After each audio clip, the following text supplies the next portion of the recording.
Olá pessoal, tudo bom com vocês? Sejam muito bem-vindos a este canal.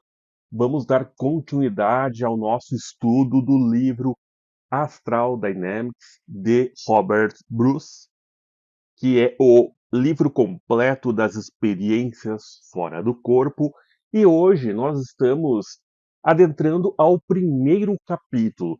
No vídeo anterior, nós vimos a introdução do livro e já tinha algumas coisas muito interessantes ali para refletirmos. Agora vamos iniciar o primeiro capítulo. Vamos lá, então.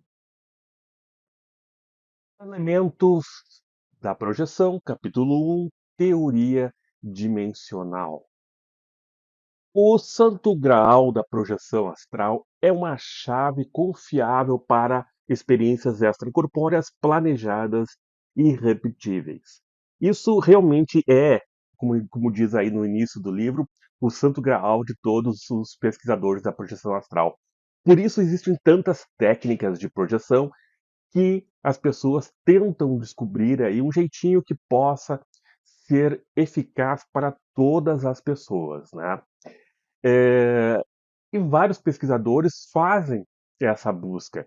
Eu lembro que, certa vez, muitos anos atrás, quando eu participei pela primeira vez do movimento gnóstico de Samael Aun Weor, isso lá em 95,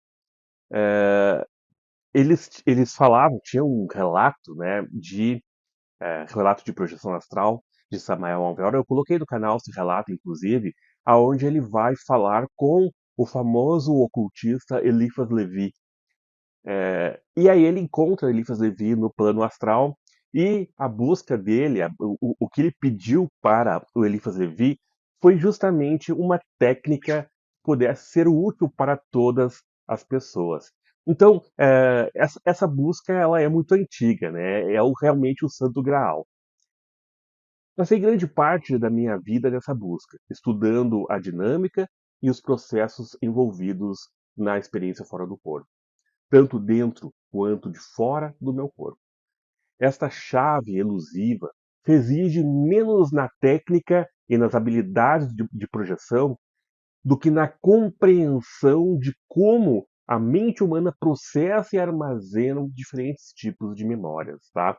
Então aqui Robert Bruce já está nos deixando claro aí que não é tanto a questão da técnica, mas como a gente traz essa questão para a nossa memória, né? Como a gente faz a rememoração lá no início, na introdução, né? Nós já vimos que ele fala do mind split, que ele fala dessa separação da mente em três partes. Ele fala ali da mente física, ele fala da mente em projeção astral e da mente onírica.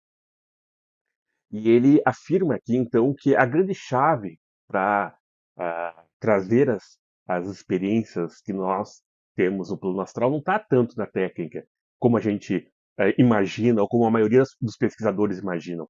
Não é tanto a técnica, mas sim como que a gente vai trazer e armazenar essas memórias, né? Porque eh, muitas vezes a gente não consegue fazer com que o cérebro físico consiga relembrar e armazenar as memórias daquilo que a gente fez lá no plano astral.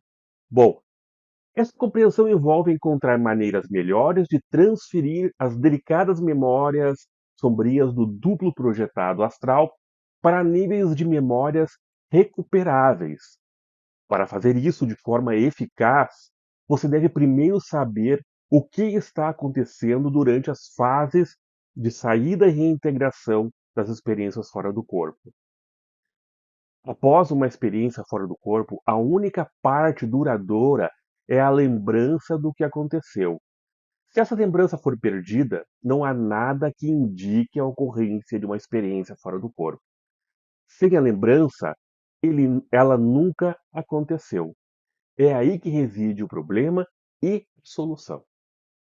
Antes de nos aprofundarmos nas questões de memória das experiências fora do corpo, precisamos de um referencial mais adequado.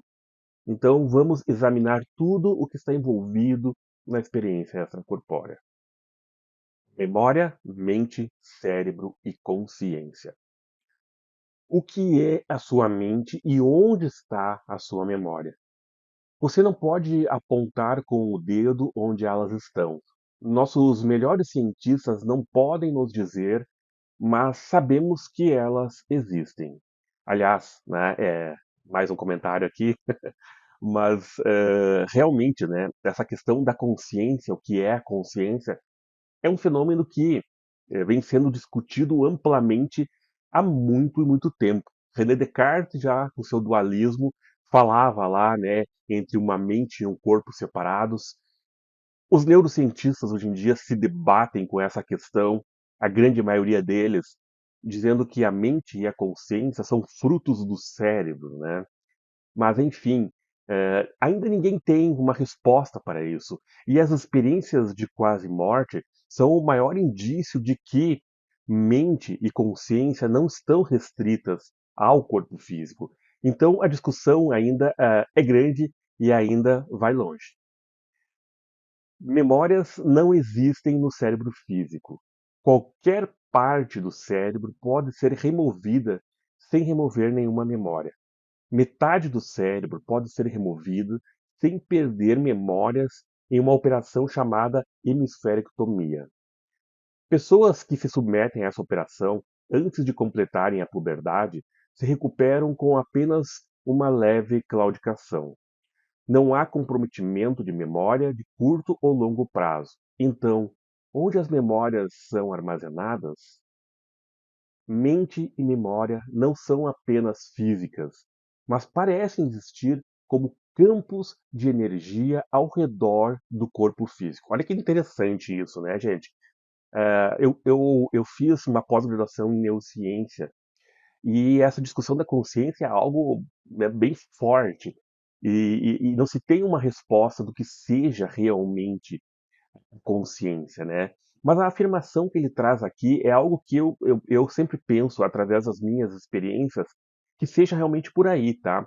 Ele fala da questão de a memória e a mente, elas serem como campos de energia ao redor do corpo físico, ou seja, não estão restritas ao corpo físico.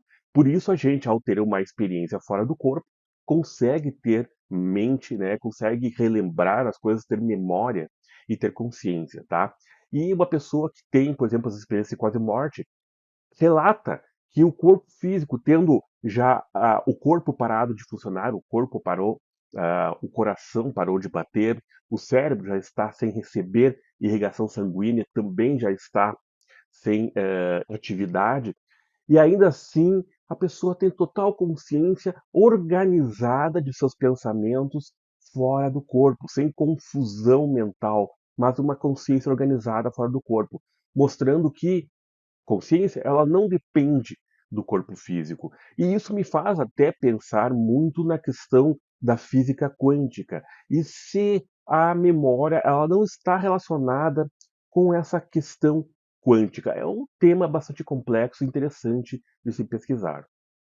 O cérebro físico é, nesse sentido, um transceptor, uma interface entre a mente e o corpo físico, entre a mente e a matéria. Se esse transceptor for danificado, houver um dano cerebral, a mente não consegue funcionar e se expressar bem. Então, a questão não é de que o cérebro gere os pensamentos. A questão é de que o cérebro é como um receptor que está recebendo como se tivesse, como se fosse um rádio, uma televisão ou algo do tipo, que recebe a informação que vem de fora, que vem da consciência. Se esse cérebro está danificado, ocorre algum problema, a transmissão não vai ser boa, né? A gente vai ter problemas de transmissão.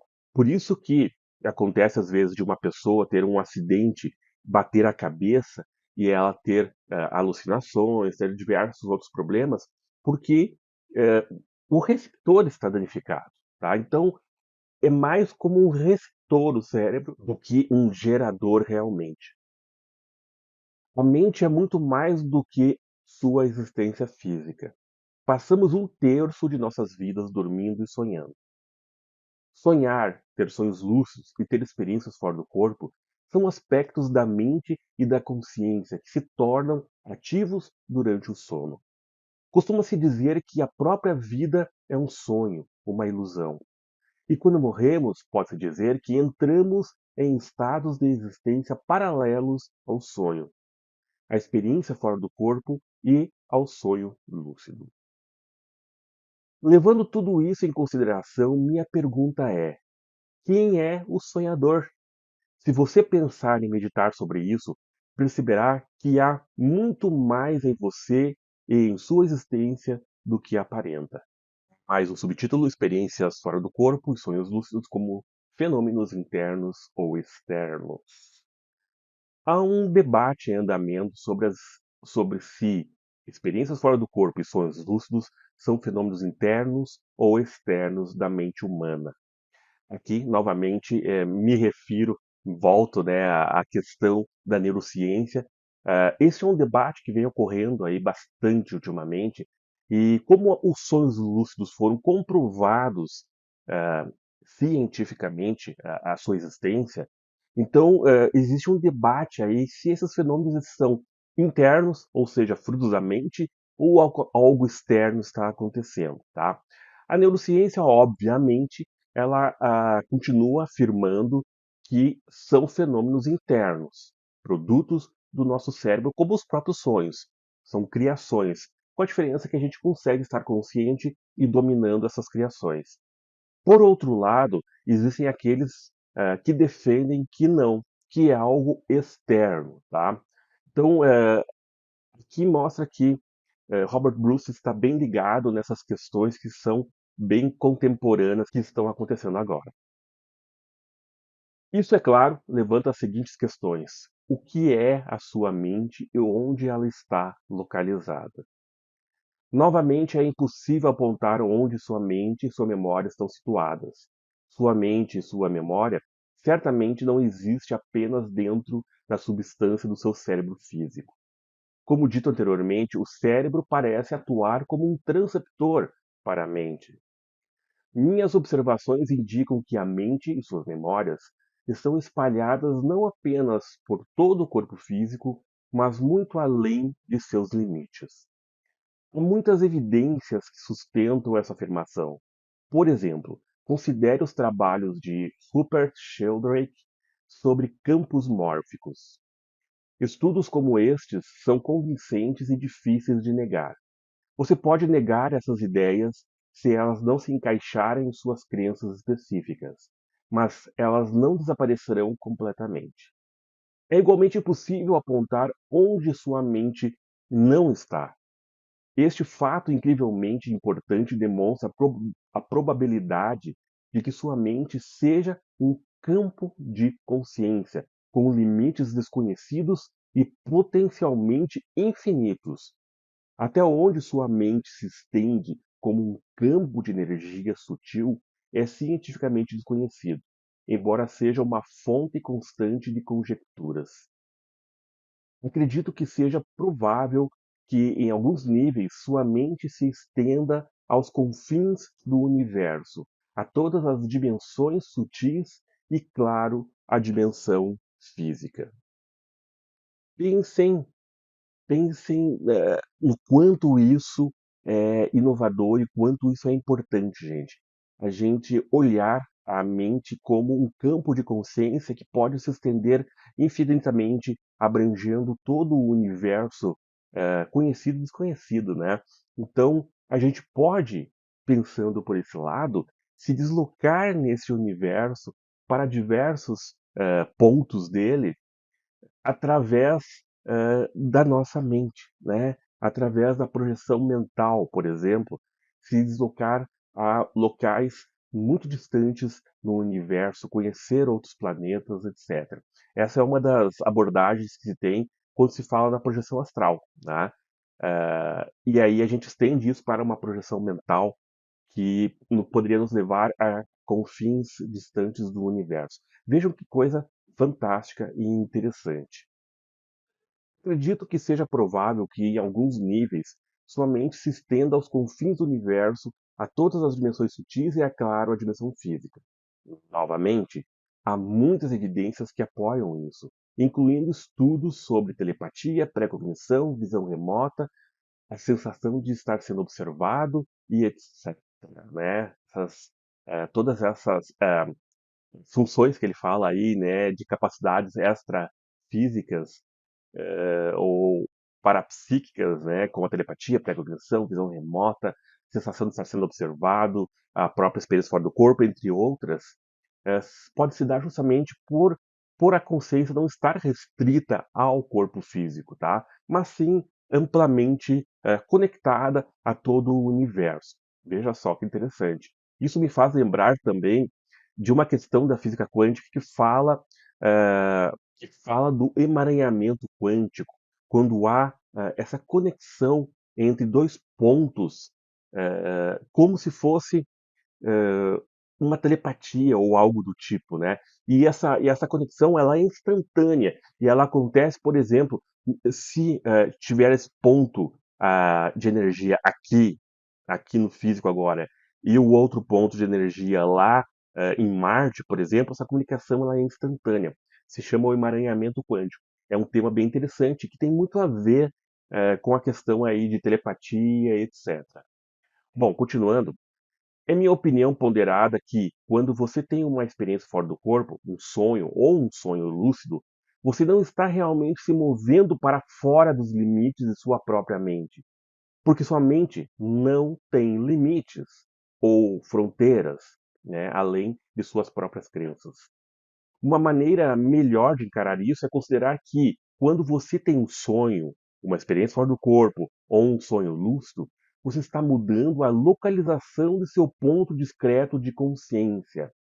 Novamente, interrompo para fazer um comentário dizendo que existe até uma frase bem conhecida que diz: aonde está a sua mente é onde você está também, né? Então, a gente pode deslocar a nossa consciência para outros locais, hã, e e e isso não necessariamente é estar fora da nossa mente ou estar nem necessariamente precisa se estar fora do corpo, literalmente, tá. Porque, na verdade, o que importa mesmo é a consciência. No Instituto Monroe, por exemplo, eles conseguem realizar um tipo de projeção astral um pouco diferente que não se limita somente em sair do corpo físico, estar ali fora observando as coisas, mas expandir a sua consciência para diversos locais distantes, ou até outros planetas, etc., sem necessariamente estar preso a uma ideia de corpo. Então, eles conseguem, por exemplo, deslocar a sua consciência, conversar com seres que já desencarnaram e, ao mesmo tempo, transmitir essa mensagem para o seu corpo físico que fala, e ali eles conseguem fazer anotações. Eles têm muitas anotações nas câmeras de estudos deles, onde a pessoa está projetada e está mandando informações para o corpo físico que fala e eles vão anotando ali o que está sendo dito, tá? Então, existem experiências fantásticas, como o físico muito conhecido que escreveu o trabalho My Big Toe, muito bom, por sinal, que foi companheiro de Robert Monroe lá nas pesquisas, ajudou Robert Monroe nas pesquisas dele, e eles realizaram uma experiência em conjunta onde ambos saíram do corpo e trocaram informações e foram gravadas as informações. Depois eles retornaram e foi comprovado, né, cada um estava numa câmera, e foi comprovado ali então, porque foram feitas as gravações, né, foram comprovados que eles viram e conversaram e falaram a mesma coisa. Muito interessante. Bom, retomando aqui, chame isso de mente universal, consciência coletiva, fonte, Deus, seja lá o que suas crenças sugerirem. Todos nós estamos olhando para a mesma luz positiva. Nesse sentido, todo ser vivo, seja humano, animal ou vegetal, é um ponto mental, um ponto de consciência, existindo dentro de um campo universal de consciência da fonte que tudo abrange. Se sua mente provavelmente pode ser mais bem descrita como uma unidade discreta de energia de consciência sutil, enredada em um campo universal de energia de consciência sutil. É como um iceberg flutuando em um oceano. Parece estar separado do oceano que o formou até derreter. Mas ele foi e sempre será parte do oceano. Pode viajar aqui, ali, mas é sempre parte de sua fonte, de seu Criador o oceano. Devo dizer que não há um interior ou exterior claramente determinado para sua mente e sua consciência. Não há começo nem fim para sua mente, suas memórias, sua consciência ou sua vida, por falar nisso. Dimensões não físicas. Dimensões não físicas são níveis de existência em uma frequência mais alta do que o universo físico conhecido. Posso dizer também que esses níveis existem em um ângulo de percepção que normalmente não conseguimos perceber. Um ângulo além da tridimensionalidade. Lembra que nós falávamos lá na introdução do livro em 3D e 4D? Então, as dimensões quando a gente fala de dimensão astral, mental, causal, etc., são frequências que estão somente além daquilo que nós chamamos de 3D, não que estejam separadas, mas elas estão interconectadas, porém numa frequência que a gente não enxerga, tá? Não enxerga devido aos limites que nós temos dos nossos sentidos. A gente sabe que a gente tem uma frequência de capacidade que nós podemos enxergar, tá? Agora, raios X, raios gamas, raios ultravioletas, que estão além dessa capacidade de enxergar, não deixam de existir porque estão em uma frequência da qual a gente não enxerga. Né? Bom, continuando. Assim como diferentes tipos de energias, luz, gravidade, raio-x, calor, micro-ondas, etc., podem ocupar o mesmo espaço ao mesmo tempo, esses diferentes níveis dimensionais coexistem, indetectáveis pelos cinco sentidos. Dimensões não físicas precisam ser vivenciadas em primeira mão para serem compreendidas. Os planos astrais são níveis dimensionais não físicos complexos, em comparação com a dimensão física, relativamente previsível e sólida. E atualmente, provavelmente, compreendemos apenas 2% de suas complexidades. Tá? Isso aqui que ele fala é bastante importante também. A física hoje em dia nos mostra que 98% do que nós conhecemos é desconhecido. Exatamente, 98% da matéria a gente não sabe o que que é. A gente conhece apenas 2%. O resto pode ser o quê? Energia escura, matéria escura. A gente não sabe definir. Eles dizem energia escura, matéria escura porque a gente não sabe dizer o que que é ainda. Então imaginem só, pessoal. Nós conhecemos apenas 2% e às vezes queremos ter a verdade de tudo, né? As leis não físicas que governam a dimensão astral são fluídas e variáveis, e as mentes dos projetores afetam significativamente suas percepções subjetivas da dimensão astral. Isso deixa poucos fatores constantes para trabalhar. Ao lidar com a dimensão astral, você não pode simplesmente apontar e dizer existe a dimensão astral. Como diz o Wagner Borges, não há uma plaquinha dizendo aqui você está na dimensão astral, agora você está passando para a dimensão mental, agora você está indo para a dimensão causal. Não existe essa diferenciação. Né? Embora a dimensão astral permeie o universo físico, ela é em grande parte não espacial, não relacionada a espaço, tá? Portas para o astral existem em todos os lugares e em nenhum lugar, tanto dentro quanto fora da mente humana. Dito isso, por favor, tenham paciência enquanto eu disseco e exponho a natureza das experiências fora do corpo e das dimensões não físicas. Isso nos proporcionará uma compreensão mais prática. Vamos lá, teoria dimensional. Sempre que possível, utilizo termos descritivos ocidentais e relato a partir da minha própria experiência e raciocínio. A teoria dimensional oriental tradicional está impregnada de conceitos culturais e religiosos, o que pode ser confuso para os ocidentais. A zona de tempo do tempo real. Eu chamo o nível dimensional não físico, mais próximo do universo físico, de zona do tempo real. A zona do tempo real também poderia ser apropriadamente chamada de dimensão etérica, mas isso não é descritivo. Aqui no Brasil a gente usa muito o termo duplo etérico. né? Para designar aquela zona de eh, frequência mais próxima do nosso físico, né? Tem uma experiência, por exemplo, do William Buhlmann, aonde ele tenta apagar a chama de uma vela estando ele fora do corpo. Então ele deixa uma vela acesa, sai do corpo e tenta apagar a chama da vela, depois ele retorna para ver o resultado.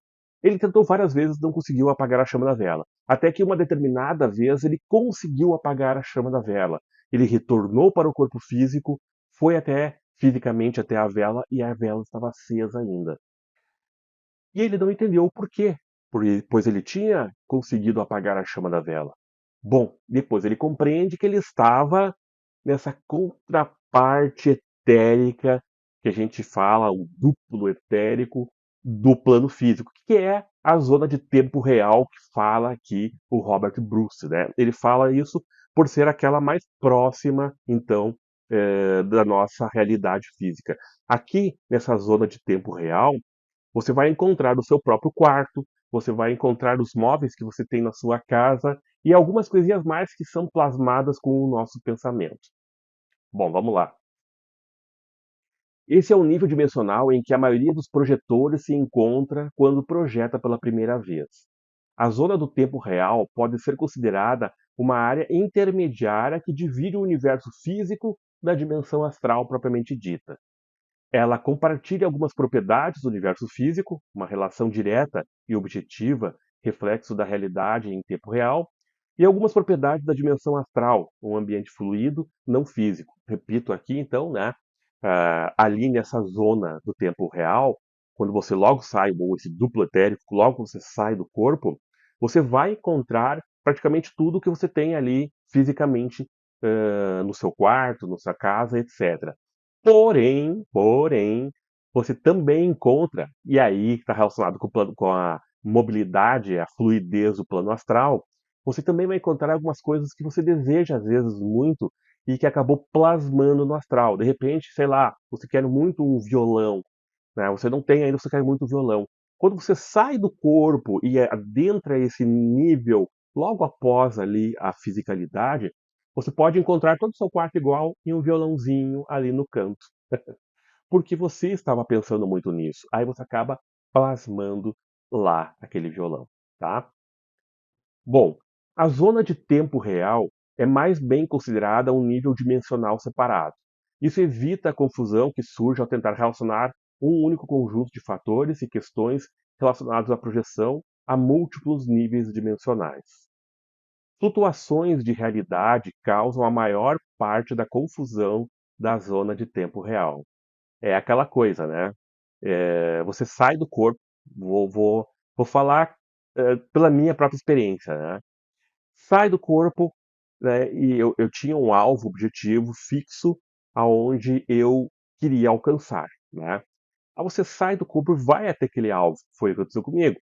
Saí do corpo e fui até o meu alvo. Cheguei no alvo, legal, encontrei meu alvo. Olhei em cima da mesa, vi vários brinquedos em cima da mesa. Mas eu não me lembrava de ter aqueles brinquedos em cima da mesa.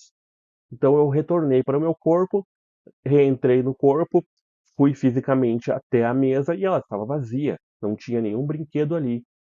E aí eu me peguei pensando, então, será que eu não estava realmente projetado? Será que era tudo um sonho?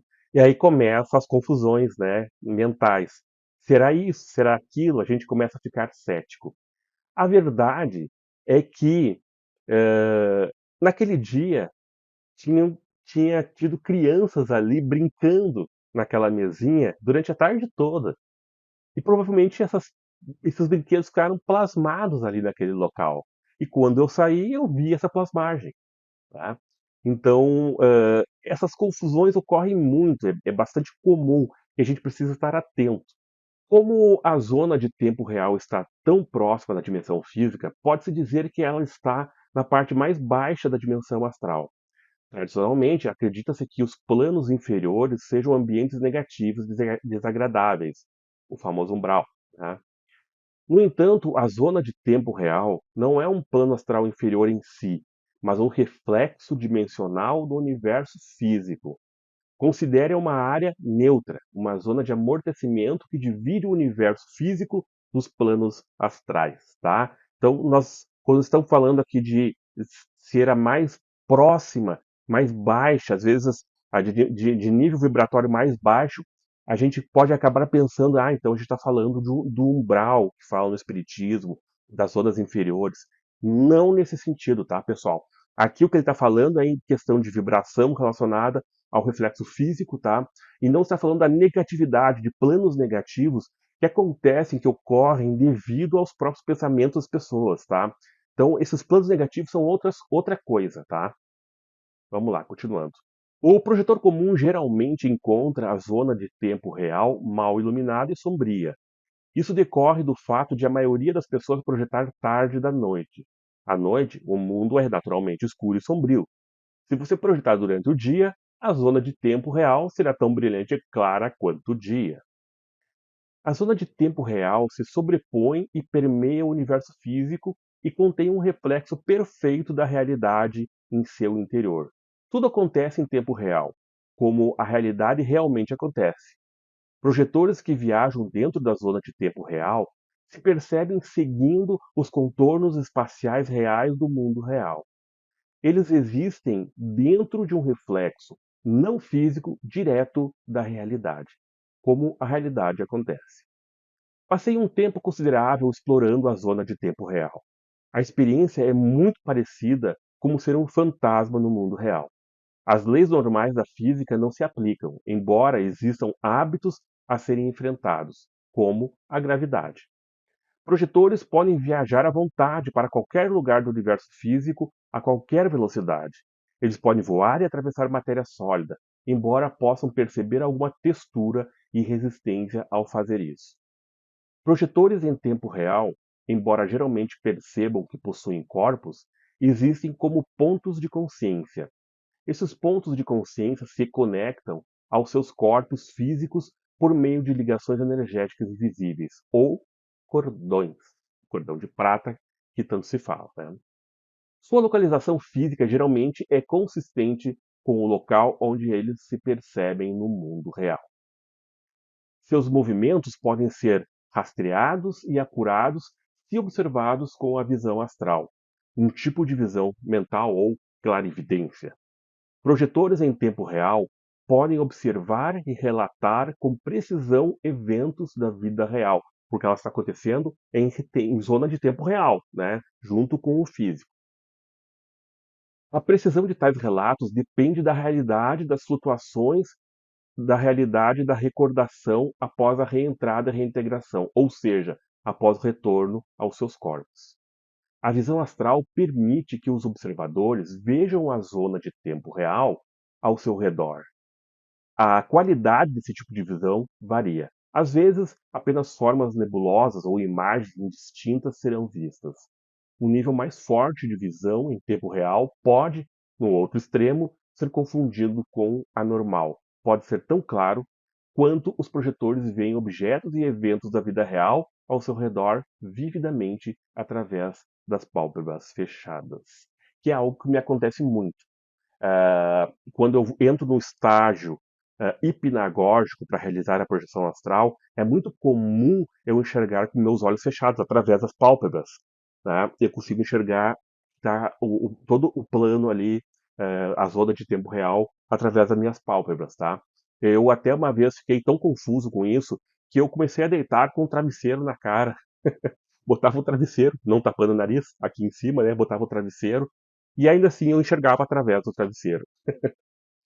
Uma maneira simples de provar que a projeção em tempo real é uma experiência objetiva e não puramente subjetiva é com um baralho de cartas.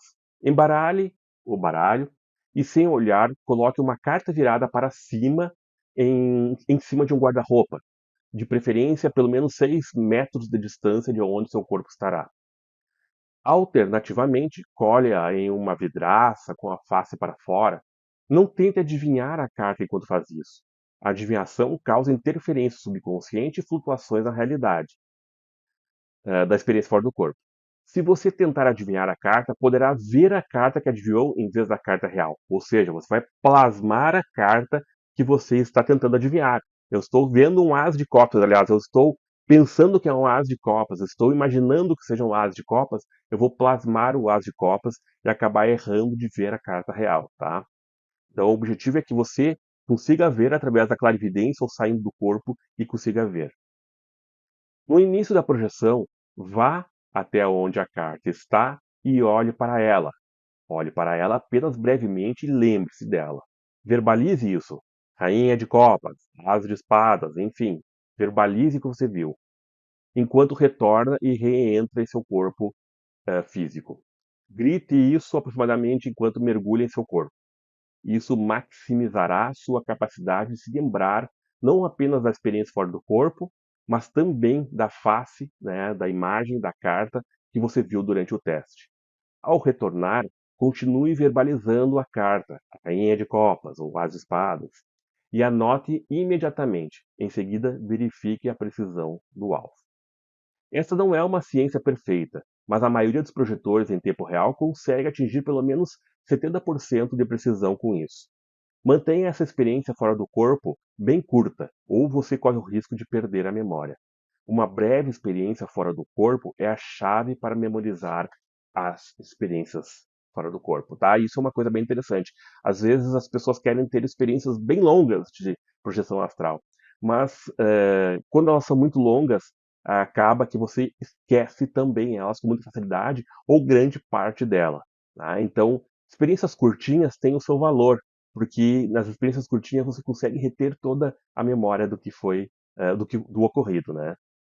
Durante o prelúdio da saída da experiência fora do corpo, as habilidades do duplo projetado frequentemente se manifestam. Quando isso acontece, as pessoas veem e ouvem a zona de tempo real ao seu redor. Isso também pode acontecer durante a meditação, quando o estado da mente desperta, mais corpo adormecido é alcançado. Pinagógico, né? A maioria das pessoas desenvolve algum nível de visão e audição astral pouco antes ou durante a saída do corpo, como eu estava falando antes ali. Isso resulta na experiência comum de projetores verem detalhes do ambiente ao seu redor, através das pálpebras fechadas e ouvirem ruídos inexplicáveis. Um exemplo de experiência de visão astral em tempo real. Relato dele agora. Durante a visita de 2 semanas do meu sobrinho Matt, em 1991, eu o treinei em experiências fora do corpo. Certa noite, enquanto meditava, depois que Matt foi para a cama, vi seu duplo projetado flutuar através da parede do meu quarto. Ele acenou alegremente e eu acenei de volta, movendo-me lentamente para não interromper seu estado de transe. Matt flutuou com alguma dificuldade para se mover, mas se divertindo. Então ele desapareceu, e do seu quarto próximo ouvi um suspiro enquanto ele acordava brevemente em seu corpo físico antes de voltar a dormir. Na manhã seguinte, Matt estava animado com sua primeira experiência fora do corpo. Ele havia seguido minhas instruções e usado um método de saída de experiência fora do corpo. Ele sentiu vibrações por todo o corpo e em seguida deixou seu corpo, atravessou a parede, me viu e acenou. Ele se lembrou de, me ter, de Ele se lembrou de ter me visto acenar de volta. Então, ele perdeu a noção da experiência, o que se conecta com o que eu vi. A curta duração de sua experiência fora do corpo é um fator chave aqui. Se ele tivesse ficado fora mais tempo, provavelmente teria perdido a memória dessa experiência. Agora vamos falar dos planos astrais, tá? Vamos um pouquinho mais adiante agora na questão aí dos níveis vibratórios, tá? Saindo então da zona de tempo real e vamos agora passar para o plano astral. O astral é a dimensão sutil mais próxima do universo físico. O astral flui da zona do tempo real, mas é melhor imaginá-la como algo separado, didaticamente, tá? É tradicionalmente dividido em 7 níveis principais, os planos astrais, cada um contendo muitos reinos internos. O astral abrange o universo, mas, para todos os efeitos, é não espacial, não está relacionado à questão de espaço. Aqui, quando ele fala 7 níveis, né, não precisa necessariamente ser 7, tá? Eu acredito que seja uma forma de separação para estudo. A teosofia separa muito assim, né? O espiritismo fala em três, né, níveis, ali o físico, o astral, o etérico, astral e mental ali só, né? Ah, mas essa separação de sete significa que existem subníveis que vão se sutilizando mais. A gente vê isso lá no livro Nosso Lar, por exemplo, aonde André Luiz, para receber, para poder ir ver a sua mãe, ele precisa realizar uma projeção astral, estando ele já no plano astral. Então ele vai para um outro nível de vibração. A mãe dele, quando vem visitar ele, ela precisa baixar o nível de vibração dela para ela aparecer ali para ele. Então a gente vê que há diferença aqui de níveis vibratórios, tá? Tem o Breno, ele escreveu um livro muito bom sobre desdobramento dentro da visão espírita, aonde ele fala ali que existem três níveis de dimensões inferiores do plano astral, relacionadas com o umbral, né? Sendo o primeiro nível lá muito denso, negativamente falando, né? Aí ele diz que ali o nosso lar estaria já naquela divisão ali dos níveis para ir para os níveis astrais positivos, tá? E aí ele narra que existe mais uma quantidade de níveis astrais positivos, né? Então tem os níveis astrais negativos e os positivos. É uma separação bem interessante que ele fez, tá? Bom, vamos lá, dando continuidade. A dimensão astral não se sobrepõe ao universo físico como a zona do tempo real, mas ocupa o mesmo espaço. O astral está dimensionalmente mais distante e não mantém uma relação geográfica direta com o universo físico. A dimensão astral permeia o universo como uma enorme rede mental, captando e retendo reflexos de energia, consciência e matéria física. As estruturas dos planos astrais são afetadas pelos pensamentos, sonhos e percepções de todos os seres vivos, incluindo os animais. A matéria inanimada também se reflete no astral. Pode-se dizer que o conteúdo do universo físico se reflete na dimensão astral e que a dimensão astral se reflete no universo físico. O fluxo de energia criativa do astral pode ser considerado parte do processo de criação e manifestação, onde pensamentos e intenções se tornam coisas. Quantas vezes a gente ouve falar de cientistas que descobriram determinadas coisas através do sonho, né?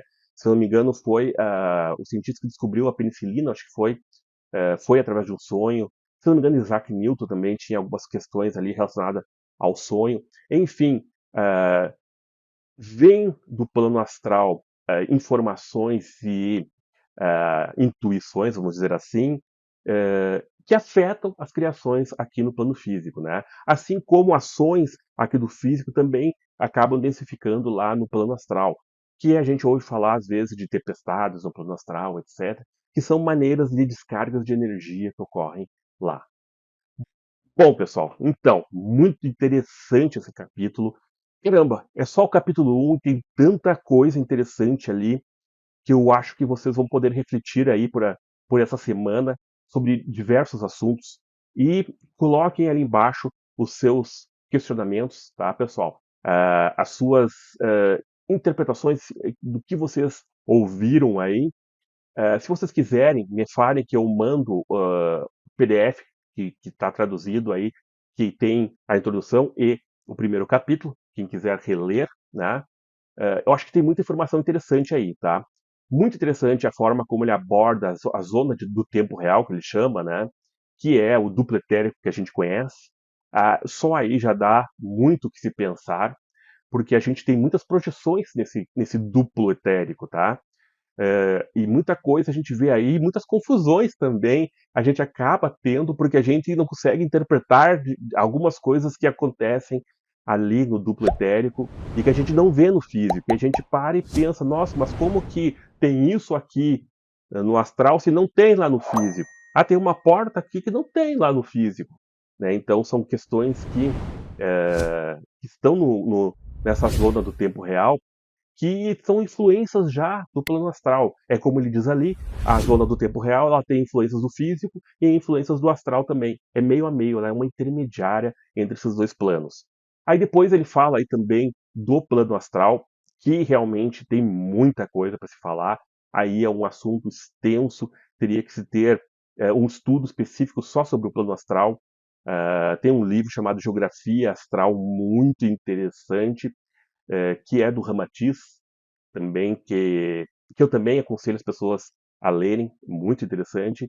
E eu acho que tem muita coisa aí para se estudar, né? Uma hora que vocês tiverem interesse de ir mais a fundo nessa questão do plano astral também, eu posso indicar alguns livros muito bons aí. E, enfim, pessoal, embora seja um tema introdutório, né, que seja importante a gente ter esse conhecimento inicial para entender as nossas experiências posteriormente, não é coisa difícil de compreender, mas que dá muito pano para manga, que dá muito ao que pensar, né? Então eu aconselho, pessoal, que vocês eh, continuem realizando a prática aquela de tentar chegar no estágio intermediário. Vocês viram ali como ele já toca nesse assunto novamente, tá? Então eu acredito que a chave ali, o santo grau, como ele fala no começo, tá ali nesse estágio intermediário, onde você vai conseguir ter a saída e onde você vai conseguir trazer a memória de volta, o estágio hipnagógico e hipnoponto.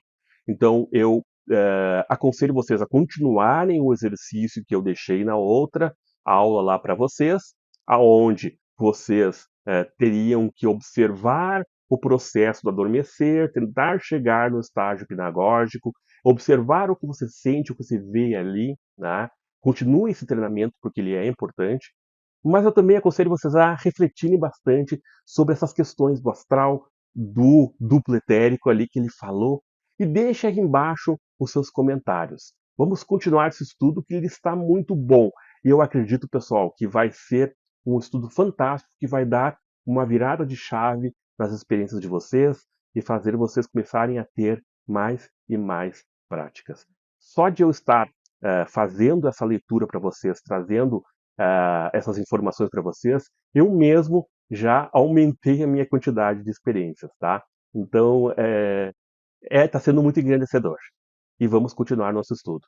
Pessoal, quem ainda não fez a sua inscrição como membro do canal, faça essa inscrição como membro. Pessoal, o valor é muito pequenininho e vocês vão ter acesso a esses vídeos em primeira mão.